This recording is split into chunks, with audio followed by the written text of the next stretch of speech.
Imagine you had the misfortune of signing a contract to work at a research station deep in the forest. You have with you toilet paper, batteries, rations, a certificate and your favorite toy. You arrive at a checkpoint where not only is there no guard, but it seems likely the guard was kidnapped to an unknown location. Ladies and gentlemen, this is Voices of the Void, the scariest game ever created, all because you have to work here. Of course, work is the least of our worries here, and you will soon understand why. This video will be divided into three main parts. The stage of getting acquainted with the territory and understanding what we will be doing here, the beginning of a true paranoid schizophrenia in the best traditions of the movie The Shining, and the conclusion, which you won't guess, but you will love it. While I walk to my base, I will tell you what is going on here. We're a lone scientist who will be searching signals from space in an attempt to find something worthwhile. Ideally, another life form. This search program is called SETI, and it has been around in real life for about 70 years. Anyone can participate in it, from large corporations like NASA to a neighbor who recently installed a satellite dish. Voices of the Void was inspired by this very idea, or more precisely, by its predecessor called Signal Simulator, which came out in 2018 and wasn't a horror game, but sometimes threw light-hearted jokes at players to spice up the gameplay. Voices of the Void has developed this idea further, and as you can understand, this is not just another experience of running away from monsters in an attempt to turn on a generator, it's something different. And now we have arrived at the research station that will be our home for 30 days. We type the code that was written on a piece of paper, and as we can see, the cleaners haven't been here for a while, which does not quite align with the honest labor code and our contract. And why are there mannequins here at all? Nevertheless, we now have at our disposal a garage with an ATV, which will be extremely useful to us very soon, a cafeteria with a blood stain on the floor. Looks like someone broke their nose just like I did right now. A basement with a very strange room that cannot be entered, our room which doubles as a kitchen and bathroom, and finally, our workplace. What does our work process involve? It involves searching for signals in the stereo sky, manually pinning it, waiting for the satellite dishes to move into the desired position with a characteristic sound, then downloading the signal by adjusting the amplitude and frequency, and finally enhancing the clarity of the data on the processing panel. Then you need to pack the required number of external drives in a box, summon a transport drone, and enjoy the earned points, which can be spent on upgrades and purchases in the local goods store. As you can see, the catalog here is quite extensive, and at first it's unclear why there are so many seemingly useless things. For example, their device for changing passwords on doors, or even a wall wood chipper. You might ask, is it really that simple? And I will tell you, no. You probably noticed that when downloading a signal, it has a certain speed, which can drop to extremely low values that don't meet our daily signal delivery standard. What can speed up this process? Server repairs, ladies and gentlemen. They are located in the next room and can be fixed in two ways: manually, which involves solving a series of simple arithmetic tasks, or a quicker method that requires a consumable disk that needs to be inserted into the drive. But repairing the servers in the building is just the tip of the iceberg. A bigger problem is repairing the servers inside each of the 24 satellite dishes scattered across the map, each with its own name corresponding to a letter in the national aviation alphabet. To find out which satellite server is down, you need to manually enter a swapping on a special console and watch the resulting list. Red values are our clients. Here you can also check the status of the radio tower, calibrate satellite dishes, and check the generator cycle. There are 3 generators on the map, placed deep in the forest, each with its own operation cycle that gradually decreases. If even one of them drops to 0, all the electronics at the base will shut down, and you have to solve this problem urgently. Almost forgot, we are also responsible for collecting 3 hash codes from the satellite dishes, requested by our boss for each day. To get them, you need to get to the ATV and use a special command to find out the code. I haven't yet mentioned our hero's needs for sleep and food, which needs to be met. That's basically it. Enjoy the game. But all these details are there to put the player in a special state of mind. Just as Master oils the client's body to prepare it for deep and serious penetration, the game prepares the player for a profound and serious invasion of their mind and emotions. So for a while we get used to it, start receiving our first tasks, walking in nature, listening to the birds sing. Continuing to play and gradually increasing my hunger, I noticed an interesting feature of the main character. At low levels we start seeing chicken burgers everywhere, which unfortunately we can't eat. And we also steadily lose our balance. So eat a lot and well. One of the most problematic factors for the psyche here is the excellent ambient sound, which constantly keeps you in a state of anticipation.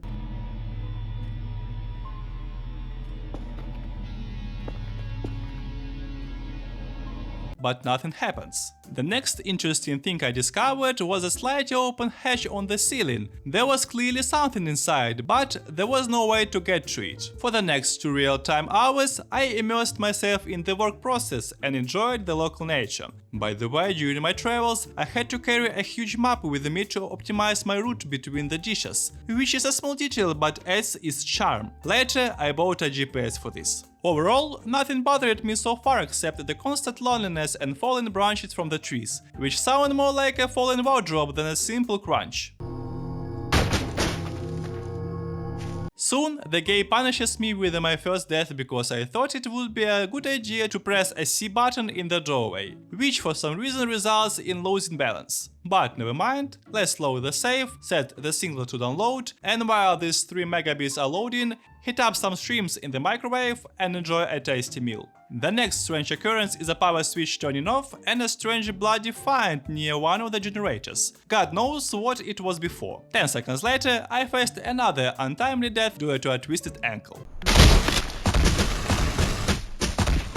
But in the evening, the game rewarded me with a beautiful meteor shower, at least something beautiful after 4 hours of gameplay. The next day I decided to explore the basement and stumble upon a passage boarded up with planks. Inside I found only a mannequin.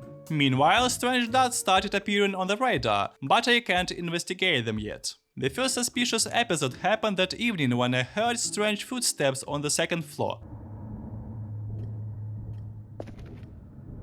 From that moment, my peace was forever disturbed. But my heart-stopping episode happened only after 5 in-game days, or about 4 real hours, during which I was doing regular work and had long forgotten about the strange noise incident. It happened when I was returning from another trip for hash codes.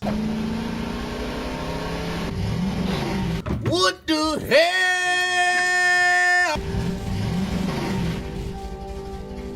As you can see, I even took my hands off the keyboard. Try to put yourself in the shoe of someone who has been doing roughly the same task for 6 hours, and suddenly this thing appears before you.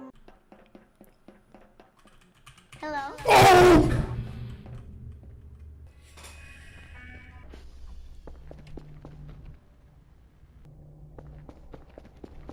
This is. At that moment, I stumbled upon 2 alien ships and picking spots, which were obviously set up by the owners of these ships. One thing was clear, I urgently needed to return home, and here the game starts to truly manipulate the player. So you're finally back home, and again begin to notice strange red dots on the radar. The first thing that comes to mind is to buy cameras, which makes sense, but since you are short on cash, you have to get up and go outside to collect reports from the servers. You play at this space for the next 2 days and nothing happens. You buy the cheapest cameras to avoid going outside at night, but the quality is so terrible that you might as well not have bothered. And then during another round of cleaning out boxes in the basement, you notice something strange. A well dismembered body that has been lying there for a very long time. This person seemed to be hiding from something, but failed. Finally, you understand that something will follow this. You check your mail, head up on your next assignment expecting some screamers, and nothing happens. No one is even trying to scare you. You do it yourself. After a while, you've forgotten everything and are calmly catching signals of varying quality and mystery, buy upgrades and sending packages to the boss. It's so calm that you even start thinking about cleaning out the trash on the base, at least peeling everything into one spot like we often do at home. You begin to think that the game isn't that scary and this will be your first mistake. You start getting feedback on the signals from your colleagues, who is, to put it mildly, worried about them.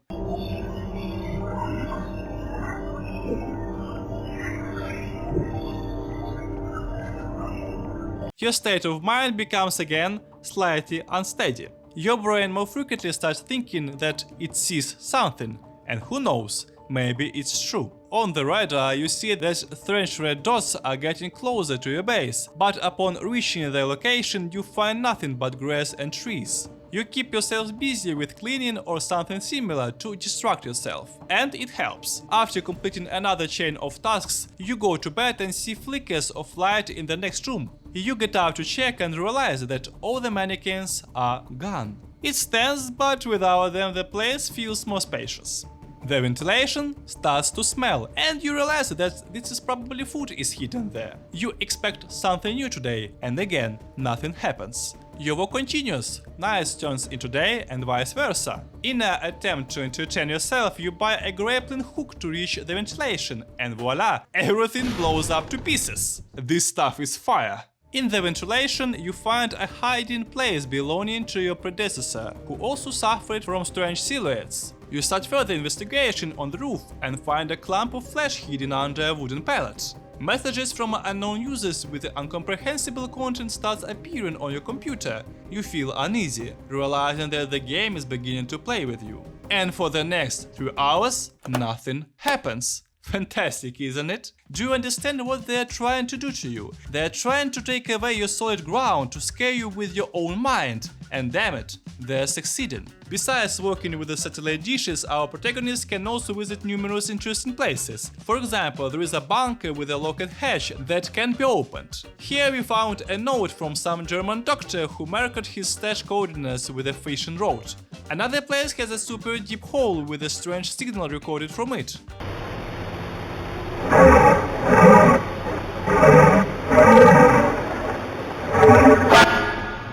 Or a mysterious green cabinet that you can access only after collecting a sufficient number of tiles scattered across the map.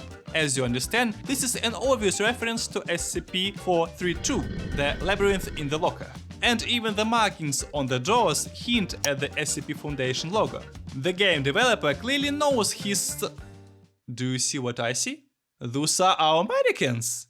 But how did they get here? And who moved them? Well, I probably won't be returning them to their places. I wouldn't want to end up like Rose in the Resident Evil DLC. Then the game forgets about you again for a while, and you relax for the 3rd time, because it is impossible to expect something scary for 3 hours straight that never comes, right? You are wrong for the 3rd time, and while catching signals, you notice that visualizing one of them shows your research base. The next signal becomes our main room, and you start looking around in the air trying to find the culprit, but in vain. Then you continue catching signals, and the next one shows the view from your ventilation, and the final image is a signal from your locker, with a popping message advising you not to look there. Sorry for the spider, you were warned not to look there. From this moment on, the obsessive thought that someone is watching you never leaves. You keep glancing around, turning at every rustle, and even at the sight of a lock at night, chills run down your spine. This is first-hand experience, I'm not making it up. You return from another job done, and yes, these mannequins definitely know how to walk. Not only can they walk, but they also open doors and wait behind them or behind your back. And you realize that 400 points for a wood chipper is not such a high price. 2 days later, a black fog descends on the ground, accompanied by a terrible sound, as if you're inside some monster's guts.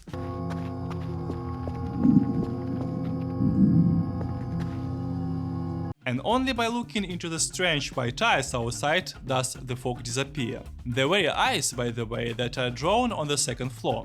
The game gives you another 2 hours of real time to rest, but you don't feel like resting. You don't even notice that nothing is happening. And then you meet a damn alien on wheels. But in reality, someone just wants to prank us. Then one day the sun disappears for a couple of minutes, literally everywhere, causing even our bosses to be a bit freaked out. Then some unknown thing throws trash at our window the next day, then feeds you while you sleep and runs away before you can see what it is. Then you accidentally catch a signal from a government satellite that brings a virus and shuts down absolutely all servers on your base and dishes. You will have to restore all of this manually. It's not just tough, it's literally brutal. I would especially highlight a rare signal called Evil. Downloading it won't harm you unless you decide to upgrade its quality to the 3rd level. Not only is it creepy, but it is also triggers one of the most horrifying endings,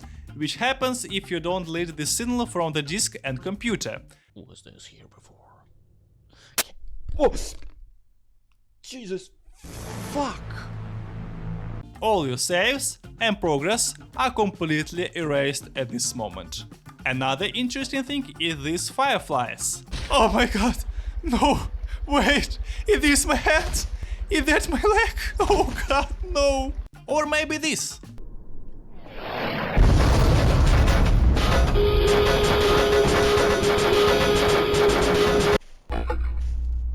What the fuck? By the way, between these events you have the opportunity to buy yourself a robot assistant named Carrefour. He is a good kitty and loves being petted. And he also useful because he repairs servers. And if you put in a bit of effort and find the entrance to a secret bunker near your base, which according to a note you shouldn't enter, and find a special recipe, then you can create an Omega Carrefour. And just a cute little thing that not only repairs servers, but now can also collect reports for you or even fix transformers if they break down. Just don't forget about her existence or you might get scared out of your wits. Cave.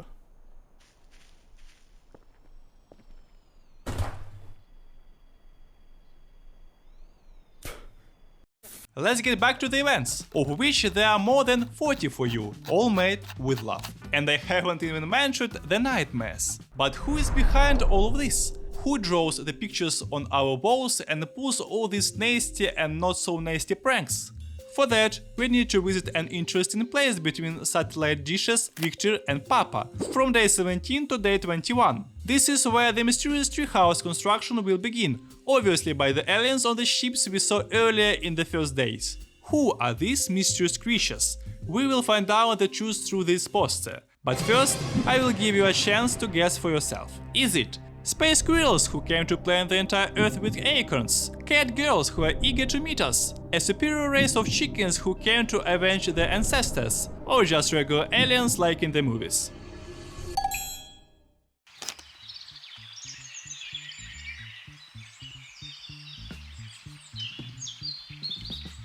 If you choose cat girls, congratulations, you're a genius, and you won a free trip to a mental hospital. This race is called the Ariral, and they indeed came to Earth out of curiosity and just to have a good time. They reproduce by laying eggs and absolutely love fried shrimps. Often when you order shrimps delivery, you might find out that they've been eaten by someone before you.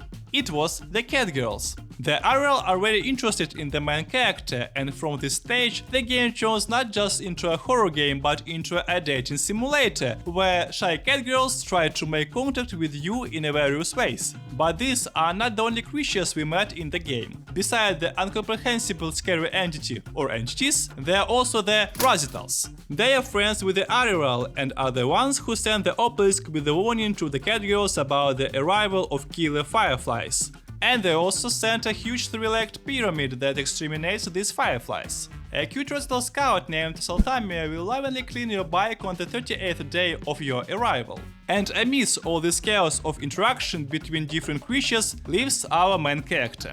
After realizing that you can collect catgirls figurines to open a portal to hell through Stonehenge, or attach a million balloons to a chair and fly into space, you understand that this is not just a horror game or a dating simulator, it's a sandbox with a million of features and interesting places, somewhat reminiscent of Garry's Mod in both style and gameplay, although this game is created on Unreal Engine. This choice was not accidental, as such minimalist and low polygon environment naturally induce a sense of fear in the player. Evidence can be found in the countless videos of people running away from scary faces on YouTube, or even the backrooms phenomenon. By the way, if you fall through the textures in this game, you won't die or teleport back to the base. You will end up in the local backrooms, from which there is no escape.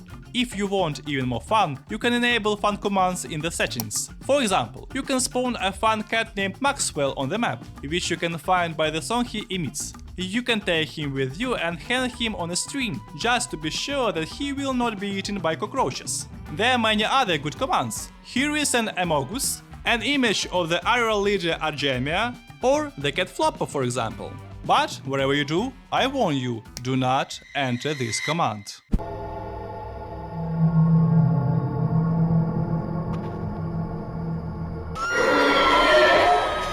Voices of the Void is definitely an unique game in which I find a lot of similarities with projects by Hideo Kojima like Death Stranding, or Hidetaka Miyazaki with his hardcore Elden Ring, or heaven forbid Sekiro, or Robert Kirby's with his fantastic Disco Elysium. These games offer not just fan service, they are created by talented people who provide an experience that you can feel, live through, and remember.